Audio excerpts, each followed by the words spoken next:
Em nome do Pai, e do Filho e do Espírito Santo. Amém. Louvado seja o nosso Senhor Jesus Cristo. Queridos irmãos e irmãs, celebramos hoje a solenidade do corpo e sangue de Cristo, Corpus Christi. E assim a Igreja tem na instituição desta festa a oportunidade de manifestar a fé que move o coração de todos os cristãos, todos os católicos, da presença real de Jesus na Eucaristia. Quando falamos da presença real de Jesus, é verdadeiramente crermos nesta grande graça, na grande graça que o Senhor nos deu, a possibilidade de termos esta profunda intimidade com Ele, por meio da comunhão eucarística, uma comunhão no corpo e no sangue de Cristo, que nos permite também adentrar no mistério da comunhão da Santíssima Trindade. E sabemos que todos aqueles que comem e bebem, comem daquele corpo e bebem daquele sangue, têm a vida eterna.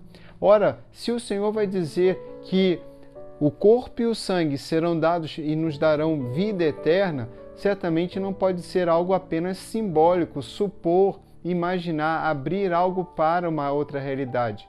É verdadeiramente o corpo do Senhor. Nós temos aqui a recordação de São Paulo, exatamente na sua carta aos Coríntios, quando ele recorda o que ele recebeu, o que foi dito a ele. Fazei isto em minha memória. Esta em minha memória, fazei isto. Não é qualquer coisa, exatamente isto que aconteceu. Nós temos a instituição da Eucaristia. Isto é o meu corpo, isto é o meu sangue. O Senhor não estava fazendo teatro, não estava dando suquinho e nem pedacinhos de pão. Na verdade, ele estava oferecendo o seu próprio corpo, antecipando aquilo que se daria na cruz. Portanto, a Eucaristia, ela tem uma dimensão verdadeira de festa, como nós vemos no Evangelho retirado do livro do Evangelho de São Lucas, no capítulo 9, nós temos uma dimensão de uma grande multidão que se reúne e faz uma grande refeição, na qual, a partir de poucos peixes e pães, todos se alimentam e ficam satisfeitos. Essa é a dimensão da festa, da reunião, da alegria de todos juntos, formando um só povo, todos em torno do Senhor. Aqui nós temos a dimensão da festa. A Eucaristia tem a dimensão festiva, mas ela tem também essa dimensão sacrificial, essa dimensão do sacrifício, da entrega. Inclusive, nós temos na carta de São Paulo aos Coríntios esta afirmação, como nós dizemos: todas as vezes, de fato, que comerdes deste pão e beberdes deste cálice, estareis proclamando a morte do Senhor até que Ele venha. Ora, então, a ceia, a comunhão, é proclamação da morte, da entrega do Senhor. É exatamente como São Paulo nos diz: na noite em que foi entregue, o Senhor Jesus tomou o pão. Então esta é a ideia da entrega. O Senhor que se dá para que nós tenhamos a sua vida em nós. E assim nós proclamamos a sua morte e sabemos que proclamamos a grande obra da salvação. Ele morre para nos salvar e nos perdoa e ressuscita para que possamos estar para sempre junto dele.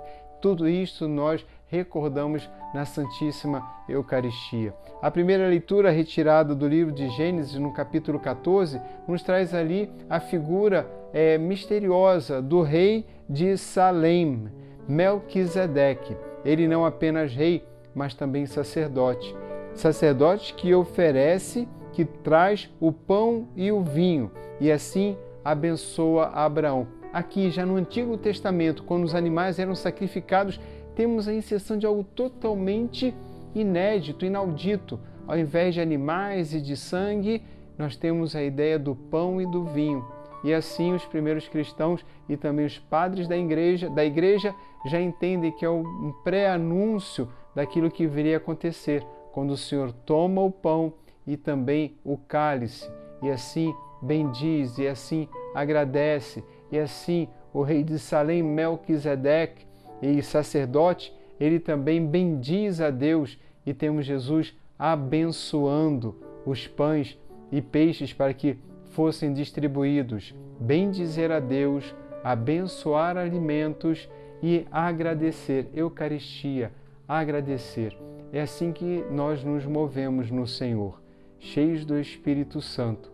Compreendendo sobre tudo isso, nós não podemos esquecer que a Eucaristia é alimento real, espiritual para a nossa salvação. Ela também nos compromete com a vida daqueles que sofrem, com a vida daqueles que não têm o que comer, não têm o que beber.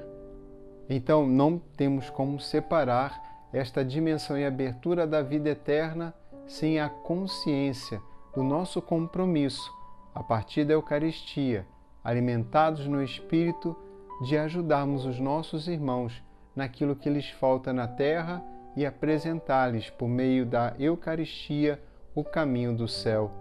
Porque não é apenas dar de comer o pão da terra, é necessário também anunciar aquele que não apenas alimenta o nosso corpo, mas também nos chama à vida eterna, uma profunda comunhão com Ele neste plano terreno, para viver no plano da eternidade para sempre.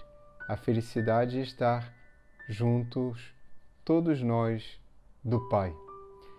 Tenha uma feliz solenidade do Sagrado Corpo e Sangue de Cristo, e que assim o nosso amor a Jesus na Eucaristia se manifeste pelas missas que participamos e também pela adoração, grande caminho de conversão, de transformação espiritual.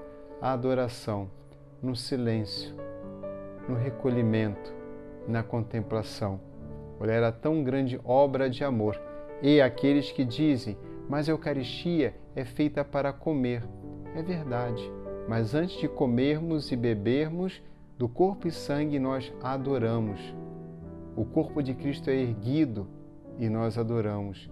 O sangue de Cristo no cálice é erguido e nós adoramos. O Padre se ajoelha e nós também podemos na comunhão nos ajoelhar, porque antes de comer, Ele é sempre adorado. A adoração fora da missa é a extensão deste grande momento. Só podemos nos aproximar da Eucaristia se nós adoramos, ou seja, reconhecemos nela a presença real de Jesus. Este gesto na liturgia nos ajuda a compreender o mistério que estamos celebrando. O Senhor esteja convosco. Abençoe-vos o Deus Todo-Poderoso, Pai, Filho e Espírito Santo. Amém. Tu és sacerdote eternamente, segundo a ordem do rei Melquisedeque.